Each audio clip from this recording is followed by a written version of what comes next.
I am to build that relationship with that banker, because then all of a sudden they're looking at you like you're not desperate for money. You're making certain moves and you're making them right. It makes your portfolio look better.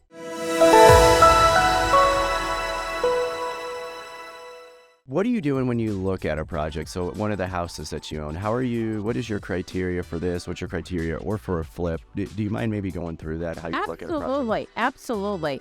First of all, my criteria is that I'm not going to take a flip if I can't make minimum 50 grand, period. How much? 50. 50. Okay. Okay. Obviously, those numbers are different right now. So I'm assessing, but from the get-go, how much am I going to commit my time? Because it is time, it is whatever. If I can't make that kind of profit, I'm walking away from it. Now, when I say I'm walking away from it, then does that make sense for a rental, right? Mm-hmm. So I'm consistently looking. I love to do at least 5 flips a year if possible, okay? And I'm consistently wanting to add to my portfolio, but I'm being very picky. It's the location. It's extremely important. I'm consistently getting calls, hey, I'm looking to rent. Obviously, South Omaha is my hottest area. I also own in Bellevue. Papillion, would I expand out of that? Yes, but that is where my network is, okay? So if I'm going to look at a property, I immediately look at what is the cost to rehab it. And that is my cost, my rehab, because everybody else's is different, right?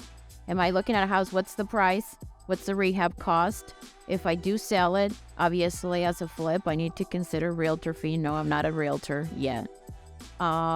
I know what my construction cost is going to be immediately, and I know what the timeline is. We've been able to stream down our timeline on our flips. I mean, we can cram them down in 4 to 6 weeks. So that's been very efficient. Minimum, I don't care to make money and get it. I care about leaving equity. If I'm going to buy a rental, I want to leave as much equity as possible. Even when they were giving you money back because the house appraised for more. No, I want to leave it. I want to make sure it's there. Why? Because I'm building long-term. It's long-term.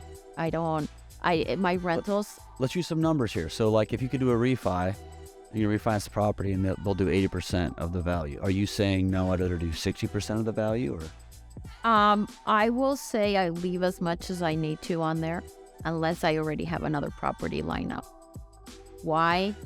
Because my goal is I'm not selling. Those are going to stay there. And I know I have equity when I need it. Now, I know the market fluctuates, right? For example.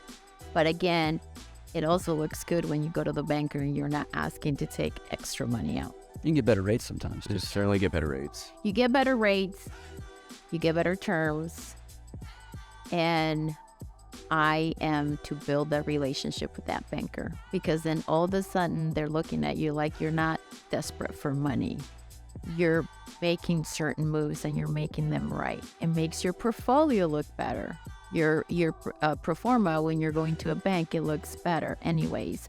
So my rentals, they're strictly just retirement. I mean, that's just, we're going to keep going. I'll build it. I want more, but that's just going to stay there.